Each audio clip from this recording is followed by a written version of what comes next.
Hey, I want to start off with a quote about love. Thomas Aquinas says, "To love is to will the good of the other." Now that sounds great and all, but for some of us, let's be honest, there are people in your life that you do not wish good for. There are people who you secretly delight in seeing them stumble or fall flat on their face. And there are some people that we want to see karma come and bite in the you know what. And in this episode, we're going to unpack this a little further and we're going to identify who we need to show this different kind of love to. Buckle up. Here we go.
What's up? I'm Andy. Our purpose with each of these videos is to equip you for your next step toward Jesus, wherever you're at in your spiritual journey. In each episode, we've been walking through what love is, and in the last episode, we saw how Paul tells us in 1 Corinthians 13 that love keeps no record of wrongs. You see, when we love, we make the decision to forgive the person who's wronged us, to let go of the tabs that we've been collecting, and to forgive just as God has forgiven us. Now, if we wait until we feel like forgiven, it's never going to happen, because let's face it, forgiveness isn't easy. But the love we are called to live as followers of Jesus isn't supposed to be easy, and it isn't based on feelings. It's intentional. It's not letting the bitterness take a root in our lives. Now, we may choose to forgive the person who's wronged us, and some of us may feel like we have moved on in that. But as time passes, it's as though the hurt can resurface, and we feel like we're back to square one with the person. Because the truth of the matter is, there's, for lack of a better term, this residue that can stick around.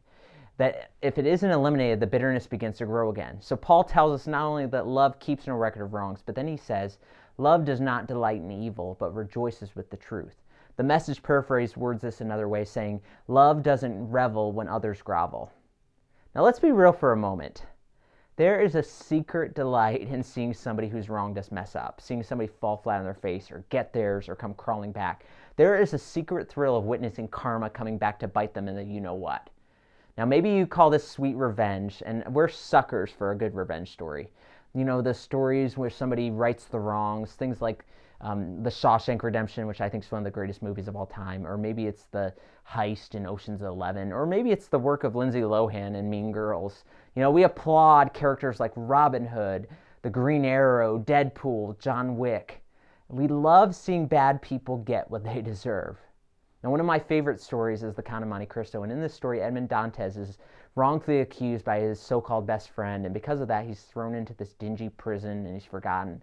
After this genius escape, he finds his treasure, and he reemerges as this wealthy Count of Monte Cristo, but he's intent on carefully crafting revenge on the friend who's wronged him. Spoiler alert, though, Dantes at the end finds out that his revenge wasn't as sweet as he thought, and that there was this deeper sense of bitterness that he had to let go of. Now, why do we like stories like this so much? I think because there's this inner sense of glee that comes in watching somebody get the justice they deserve. Now, maybe you can personally relate to this. Maybe there's somebody who's wronged you, and you most definitely would revel in seeing them get what they have coming. Now, before we go any further, I want you to indulge in this for a moment. I think about who this is. Who would you like to see face the music? Maybe it's somebody who screwed you over financially. It could be an ex of yours or a spouse who defamed you, or somebody who you loved who left you stranded. It could be a person who accused you wrongfully. It could be somebody who abandoned you or maybe stole something from you or from somebody you love. I mean, they could have stolen money or possessions, but maybe they stole something deeper like dignity or sanity, or they stole your reputation, or maybe they stole somebody close to you. Now, this could be a person who's a child of yours or a parent. It could be somebody who you thought was a friend. It could even be a religious person or a church or a pastor that hurt you deeply and you want to see them suffer. This could even be somebody that you don't know personally, like a politician who you just want to see fall flat on their face. Who is it that you want to see fall? I want you to identify the who. Now, I'm sorry for taking some of you to a dark place that you didn't want to go right now, and I suppose you could always close out this video and give it a thumbs down. But let me tell you, I'm not minimizing your hurt or saying that your feelings of wanting revenge are invalid. But I want you to hear me out for a moment. The danger is some of us are harboring these ill feelings way too long, and it's become toxic in our souls. And a form of bitterness is taking root, and it's starting to show in our lives.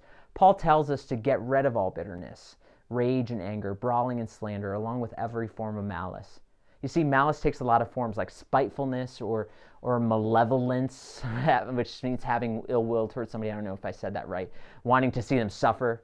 You know, Proverbs speaks of this saying, do not gloat when your enemy falls. When they stumble, do not let your hearts rejoice, or the Lord will see and disapprove and turn his wrath away from them. Now, I know what some of you may be thinking right now. Why does God want to steal all my fun? Now, this person wronged me. They betrayed me. They cheated me. I don't like them. And the least I should get out of this is the enjoyment of seeing them face the consequences of their actions, right? Come on. Now, I hate to break this to you. This is a form of bitterness that we need to uproot, because the love that we are called to is quite differently. It does not delight in evil, but rejoices with the truth. Now, what's so wrong with wanting to see karma happen? Craig Rochelle observes that bitter feelings towards somebody almost never act alone. He says, like a master criminal needing support for a big heist. See, I tied in the Ocean's 11 theme here, right?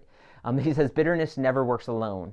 Its insidious partners include jealousy, anger, hatred, disobedience, contempt, gossip, rage, and countless other tag-alongs. You see, gossip in particular is something that we see come to the surface when we have this kind of attitude, because we love to share about the scandals of others. We love to say, hey, did you hear about this? Colleen Evans makes this observation, saying that people within the church can be particularly vulnerable when it comes to taking holy pleasure in the mistakes of others. It's such a subtle thing, this pulling ourselves up while pushing someone else down. It can give us a sense of moral superiority, which some of us find delicious. Now, let me be honest with you for a moment. It's leaving a real bad taste in my mouth when I see and hear a lot of Christians, Christ followers, respond to their political opponents messing up and responding in like revelry, like enjoying it. Okay, there I said my piece. Evans continues to go on and says, but love takes no delight in scandal, even if it is true. It wants to know the truth, yes. It wants to take the mantle off the sin that has been committed, but love weeps when truth is sad, and it looks for ways to help the ones who have fallen. You see, this love we are called to doesn't gloat when somebody gets what they have coming. Thomas Aquinas says, to love is to will the good of the other.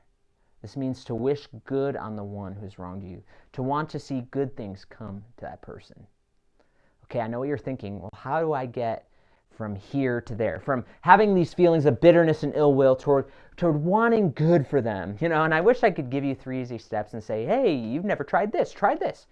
But I want us to ask, how can we live out the kind of love that does not let delight in evil? Now, the takeaway is the exact same as the last episode, where Paul tells us in Ephesians, saying, be kind and compassionate to one another, forgiving each other, just as in Christ God forgave you. You see, the road of letting go for the desire of wanting to see somebody suffer involves following the way of Jesus. It means going to the cross.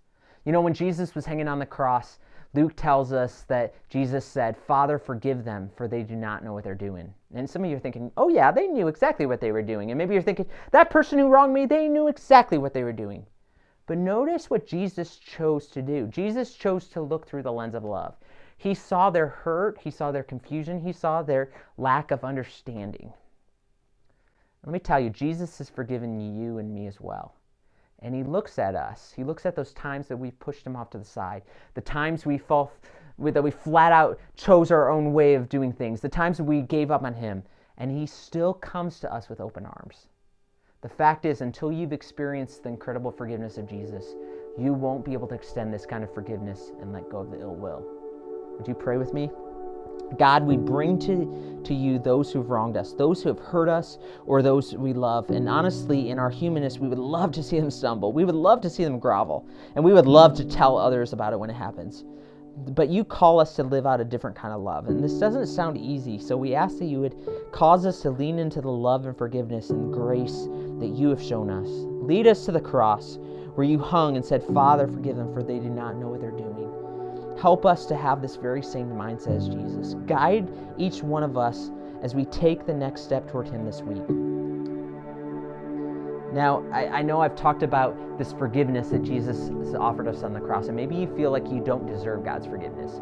Or maybe you've never received his gift of forgiveness, and today you feel like you want to take this next step toward Jesus by entering a relationship with him. I would love to talk with you. You can drop me an email, andy@fayette.church, and if there's a way I can pray for you specifically, maybe when it comes to forgiving somebody or whatever, I encourage you to email me, and I'd love to pray for you as you take that next step. And I pray that as you go through this week, that you would take that next step toward loving everybody in your life, even those who have wronged you. That you would take the next step toward living out the kind of love that Jesus demonstrated to you.